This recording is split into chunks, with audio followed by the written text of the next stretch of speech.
आज के लेसन में आपको ऑटो कैड के इंटरफेस के मुताबिक बताऊंगा।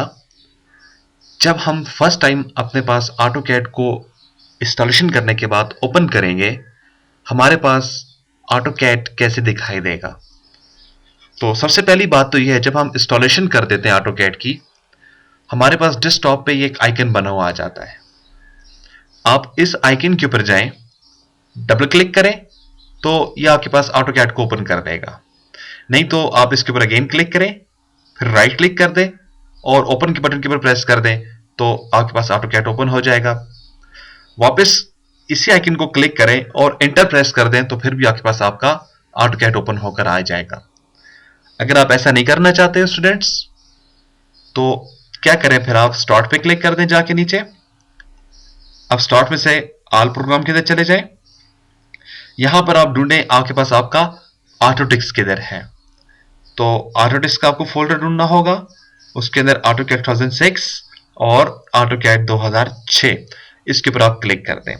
जैसे मैं क्लिक कर देता हूं इसके ऊपर, थोड़ा सा ये टाइम लेगा, टाइम लेने के बाद ये ओपन हो जाएगा। तो स्टूडेंट सबसे पहले हम ये देखेंगे इस ऑटोकैड के अंदर, इसमें बाय डिफॉल्ट हमें व्यू में क्या क्या चीजें नजर आ रही हैं।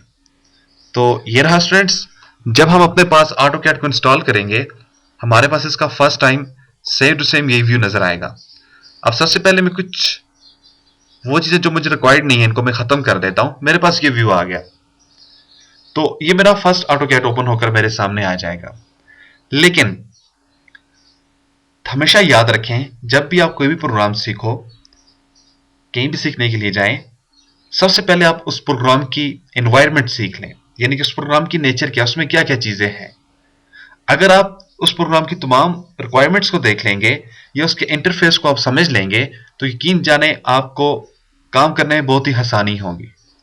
तो स्टार्ट करते हैं अपना पहला लेसन, स्टेप बाय स्टेप हम आगे निकलेंगे। तो देखिए स्टूडेंट्स, जैसे अपने पास आप ऑटोकैड को ओपन करेंगे फर्स्ट टाइम, आपके पास सेम टू सेम ये व्यू दिखाई देगा आपके पास। अब इसमें सबसे पहले जो चीज आपके पास आती है वो आपके पास एक बार आ रही है। इसको टूल बार इसको टाइटल टूल बार कहा जाता है। टाइटल टूल बार के अंदर बेसिकली आपके पास दो तीन चीजें होती हैं। सबसे पहले आपके पास एप्लीकेशन का लोगो और उसका नाम होगा। जैसे मुझको ये बता रहा है आप ऑटोकैड 2006 यूज कर रहे हो। अब क्वेश्चन ये है, मार्केट में जो आपके पास ऑटोकैड है वो आपके पास 10 से ऊपर ऊपर आए, लेकिन मैं आपको क्यों 6 करवा रहा हूं, इसकी खास वजह है। वजह बेसिकली ये है क्योंकि हमारे अक्सर दोस्तों के पास, भाइयों के पास, स्टूडेंट्स के पास जो सिस्टम है वो सिंपल P4 है, यानी कि वो अभी तक ड्यूअर या आई की टेक्नोलॉजी उनके पास नहीं आई है, बहुत एक्सपेंसिव है। इसलिए मैंने जब इस कोर्स को लॉन्च किया, इससे मैंने इस चीज का खास ख्याल रखा इसको हर बंदा यूज कर ले। तो 2006 अगर आप कर लेते हो तो यकीन जाने 7, 8, 9, 10 के ऊपर काम करना कोई मुश्किल नहीं है। लेकिन आहिस्ता आहिस्ता से हम इंशाल्लाह ताला अपनी सीरीज को आगे बढ़ाते जाएंगे, यानी कि 2013 तक जाएंगे। बहरहाल सबसे पहले आपके पास एप्लीकेशन का नाम आ जाएगा, उसके बाद आपके पास देखें ब्रैकेट्स बने हुए हैं। अब इस ब्रैकेट्स के अंदर बेसिकली आपकी फाइल का नेम आता है और पाथ आती है। नेम और पाथ से क्या मुराद है, ये आपको बताएगा आप फाइल किस जगह पर सेव कर रहे हो, किस नाम से आपने इसको सेव किया है, किस ड्राइव के अंदर आपने सेव किया है। तो सबसे पहले आइए इसको देख लेते हैं। देखें, मैं अब फाइल को सेव करने जा रहा हूं। मैं फाइल के अंदर गया और जस्ट सेव के बटन के ऊपर प्रेस कर दिया मैंने। मैं अपने पास एक फोल्डर क्रिएट कर लेता हूं एक्सपी एकेडमी के नाम का, और मैं इसको ओपन कर देता हूं। ठीक है, और मैं इसका नाम देता हूं यहां पर इंटरफेस।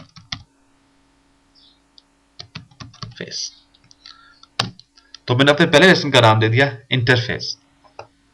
तो देखा, जैसे मैंने इसको नाम दिया तो मुझको ये मुकम्मल इसकी सिचुएशन बताएगा। कह रहे आप माई डॉक्यूमेंट्स सेटिंग के अंदर चले जाएं, वहां पे आपके पास एक माई डॉक्यूमेंट्स का फोल्डर होगा, उसके अंदर xpacademy.com का एक फोल्डर है, उसके अंदर आपका पहला लेसन है इंटरफेस के नाम से। बिल्कुल, उसके बाद नीचे आ जाएं, बल्कि इसी के आगे निकले, आपके पास एक माइनस आता है। इससे क्या होगा, जैसे आप माइनस के ऊपर प्रेस करेंगे आपकी जो स्क्रीन है वो टूल बार के, वो स्टार्ट मेन्यू के अंदर, स्टार्ट बार के अंदर चली जाएगी। वापस आप इसको उठा कर लें। इस तरह से आपके पास मिनिमाइज और मैक्सिमाइज करने के लिए है। मिनिमाइज मैक्सिमाइज करने के लिए है, और क्रॉस में क्या होता है, जैसे ही आप इसको क्लिक कर देंगे तो आपका ऑटोकैड बंद हो जाएगा। बहरहाल उसके बाद नीचे आ जाएं, मेरे जैसे मैं अपने माउस के इधर लेकर जाता हूं और क्लिक कर देता हूं तो मेरे पास एक drop down drop down drop down drop down list मेरे पास आ रही है। देखिए जैसे जैसे मैं जा रहा हूं तो मेरे पास ये ड्रॉप डाउन लिस्ट मेरे सामने आती जा रही है। बेसिकली ये मेरे मेन्यूज हैं।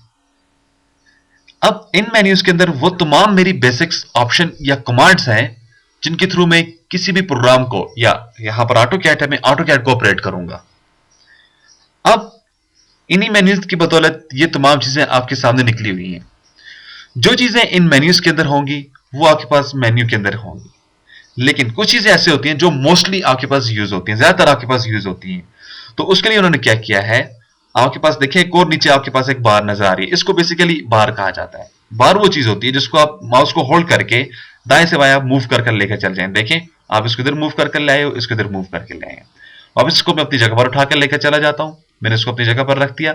ये जो मेरे पास बाय डिफॉल्ट जो बार आ रही है इसको कहा जाता है स्टैंडर्ड टूल बार। अब ये जो टूल बार का कंसेप्ट है, इसके अंदर क्या होता है, बेसिकली आपके पास ग्राफिकली शॉर्टकट आइकन होते हैं छोटे छोटे। अब जैसा आपके पास आइकन होगा वैसा ही आपके पास रिजल्ट निकल कर आएगा। जैसे कि मैं आपको बताता चलूं, आपके पास यहां पर सेव का बटन है, जैसे ही सेव के बटन के ऊपर क्लिक करेंगे तो क्या होगा, एक क्लिक में आपके पास कोई भी जो चीज आप काम कर रहे थे वो सेव हो जाएगा। इस तरह से आपके पास प्रिंटर के लिए चीजें आ जाती हैं, प्रिंट वगैरह निकालने के लिए आपके पास कट कॉपी पेस्ट करने के लिए आ जाता है, अनडू रीडू करने के लिए आ जाता है, जूमिंग कंट्रोल्स आ जाते हैं। इन तमाम कंट्रोल्स को हम आहिस्ता आहिस्ता आगे जाकर देखेंगे। उसके बाद लेयर और प्रॉपर्टी का कंसेप्ट आता है, इसके ऊपर मैं अभी बातचीत नहीं करना चाह रहा हूं, मैं आपको आगे जाकर बताऊंगा। उसके बाद नीचे देखिए आपके पास एक ब्लैक एरिया आ रहा है। ये जो ब्लैक एरिया है बेसिकली हमारा वर्किंग एरिया है। हमें जितना भी काम, जितना भी वर्क करना होगा इस ब्लैक एरिया के अंदर रहकर करना होगा। एक बात याद रखिएगा, बाय डिफॉल्ट ये जो ब्लैक एरिया होता है आपके पास ये अनलिमिटेड एरिया होता है। अब इससे क्या मुराद है, इससे मुराद ये है, इससे ब्लैक एरिया की आपके पास लिमिट नहीं है। लिमिट क्यों नहीं है, बाय डिफॉल्ट यानी कि जब आप फर्स्ट टाइम इसे ओपन करते हो या न्यू ड्राइंग आप ओपन करते हो, इसकी लिमिट आपके पास कोई भी नहीं होगी। ऐसा इसलिए होता है, देखिए हमारे पास मुख्तलिफ ड्राइंग हो सकती है। हमारे पास फर्ज करें एक हम बिल्डिंग बना रहे हैं जिसके अंदर हमने सिर्फ 2 रूम बना दें, एक ऐसी बिल्डिंग बना रहे हैं जिसके अंदर हमने 50 रूम बनाने हैं, तो इसीलिए इसको अनलिमिटेड रखा जाता है। ये नहीं कि आप छोटे से छोटा काम भी इसके अंदर ही रहकर करोगे और बड़े से बड़ा काम भी इसी ब्लैक एरिया के अंदर रहकर करोगे। लेकिन ये हम चीजें आहिस्ता आहिस्ता आगे देखते जाएंगे। स्टूडेंट्स नीचे आ जाएं, आपके पास एक एल शेप नजर आ रही है, इसके एक कॉर्नर पे लिखा हुआ एक्स, दूसरे कॉर्नर पे लिखा हुआ वाई। बेसिकली ये हमारा यूसीएस आइकन है। अब यूसीएस आइकन क्या चीज है, यूजर कोऑर्डिनेट सिस्टम, या सिंपल अल्फाज में मैं अगर आपको एक्सप्लेन करूं, जो आपके पास वैल्यूज होती हैं किसी भी शेप की, किसी भी रूम की, किसी भी घर की, किसी भी प्लॉट की, वो आपके पास आपके कोऑर्डिनेट्स कहलाते हैं। तो ये हम चीजें आगे जाकर देखेंगे। फर्स्ट करें हमारे पास 12,014 का कमरा है, तो 12 और 14 उसके कोऑर्डिनेट्स हो जाएंगे। अब ये चीजें हम आगे देखेंगे जाके। इसके बाद मॉडल, लेआउट 1 और लेआउट 2। मॉडल आपके पास ये टैब बटन्स आ जाते हैं। मॉडल वो एरिया होगा, ब्लैक एरिया होगा, बाय डिफॉल्ट ये ब्लैक होता है, हम इसे चेंज भी कर सकते हैं। मॉडल वो एरिया होता है जहां पर अपना कोई ना कोई आप डिजाइन बनाते हो, कोई ना कोई आप शेप क्रिएट करते हो। लेआउट आपका वो एरिया होता है जहां से आप उसको पेपर के ऊपर उतारते हो, प्रिंट निकालते हो। और यही एक मुश्किल तरीका है ऑटोकैड के अंदर, इसको हम आखिर में जाकर देखेंगे। अब लेफ्ट साइड निकल आए, अब देखें आपके लेफ्ट साइड एक बार है। अगेन ये आपके पास एक टूल बार है। टूल बार वो चीज होती है जिसको आप दाएं से बाएं मूव कर सकते हो। अब ये टूल बार कौन सी है, आपके पास यहां पर एक मेन्यू था ड्रॉ के नाम का, जैसे मैंने क्लिक किया ड्रॉ मेन्यू मेरे पास ओपन हो चुका है। अब इसके अंदर देखें लाइन है, यहां पर लाइन है, आपके पास कंस्ट्रक्शन लाइन है, यहां पर कंस्ट्रक्शन पॉली है, यहां पे पॉली है, आपके पास पॉलीगॉन है, पॉलीगॉन है, तमाम चीजें वो जो इधर पड़ी हुई थी वो इधर है। लेकिन इसमें से जैसे आपके पास रे कुछ चीजें ऐसी हैं जो यहां पर नहीं है, इसलिए यहां पर वो चीजें डाली जाती हैं जो मोस्टली यूज होती हैं। और अगेन ये ग्राफिकली शॉर्टकट आइकन है, जैसे ही आप यहां पर क्लिक करेंगे तो ये आपके पास आपकी कमांड एक्टिव होगी। अब ये कैसे काम कर रही है इसको मैं अभी आपको बताता हूं थोड़ी देर में। इस तरफ आ जाए, आपके पास एक और बार आ जाती है, इसको कहा जाता है मॉडिफाइड टूल बार। अब ये जो आपके पास मॉडिफाइड टूल बार होती है, इसका काम क्या होता है, नाम से जाहिर है बने मॉडिफाइड, यानी कि बने के ऊपर कुछ काम करना। अब देखिए जैसे ही मॉडिफाइड मेन्यू के अंदर चले जाएं, जो चीजें यहां पर मोस्टली यूज होने वाली चीजें थी, तो ऑटोडेस्क वालों ने क्या किया, उसको उठाकर मॉडिफाइड टूल बार में उठाकर फेंक दिया।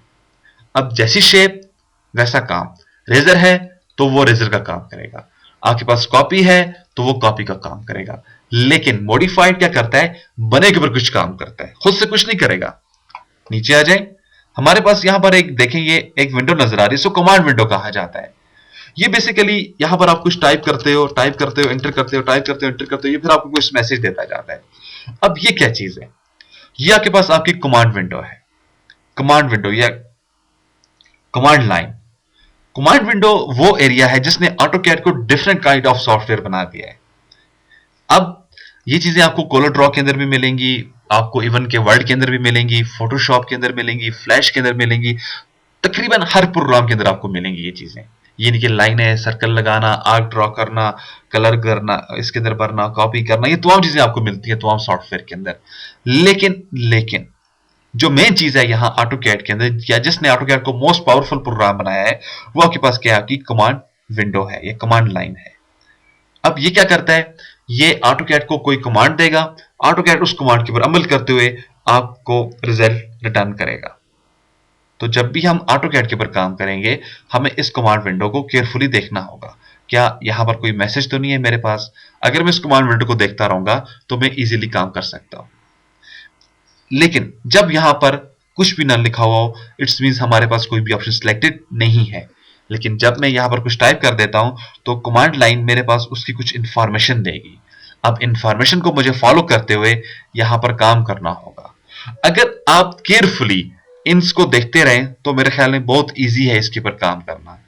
तो ऑटोकैड के ऊपर काम करने के लिए आपकी नजरें जरूर जरूर मस्ट इस कमांड विंडो के अंदर होना जरूरी है, इस कमांड विंडो के ऊपर होना जरूरी है। उसके बाद नीचे आ जाएं, हमारे पास हमारे कुछ कमांड बटन्स आ जाते हैं। अब ये बटन्स क्या हैं, कैसे यूज किए जाते हैं, ये हम अपने नेक्स्ट लेसन के अंदर देखेंगे। तो डियर स्टूडेंट्स, ये हमारा इंटरफेस था। यहाँ पे जस्ट मैंने आपको टूल बार्स वगैरह के नाम बताए हैं और कुछ मैंने आपको उनके काम करने का मकसद बताया है। यहाँ पर ड्रॉ टूल बार के थ्रू हम कैसे क्या काम करते हैं, मॉडिफाइड किस लिए यूज होता है, कमांड विंडो क्या चीज है, लेआउट्स क्या चीज है, कमांड बटन्स मेरे पास क्या चीज है। तो स्टूडेंट्स, उम्मीद है आपको समझ आई होगी।